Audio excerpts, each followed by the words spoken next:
দিনাজপুরে খেতে কাজ করার সময় বাংলাদেশি এক কিশোরকে তুলে নিয়ে গেছে ভারতীয় সীমান্তরক্ষী বাহিনী বিএসএফ। প্রতিবাদে বাংলাদেশিরা কয়েকজন মিলে ভারতীয় এক কৃষককে ধরে এনে বিজিবি সদস্যদের কাছে সোপর্দ করেছেন। শুক্রবার সকাল 10:30টার দিকে বিরল উপজেলার ধর্মপুর ইউনিয়নে এ ঘটনা ঘটে।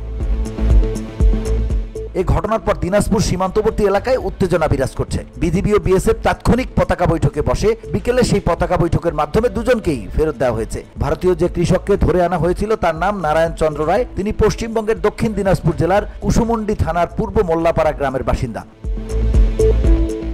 আর বাংলাদেশ থেকে বিএসএফ সদস্যদের ধরে নেওয়া কিশোরের নাম মোহাম্মদ আলামিন। সে বিরল উপজেলার ধর্মপুর ইউনিয়নের কৈকুরি গ্রামের বাসিন্দা।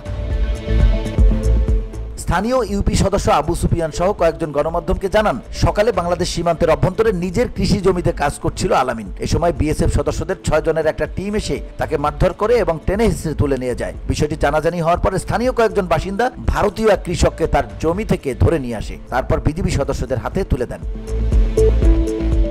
VOD Bangla news desk.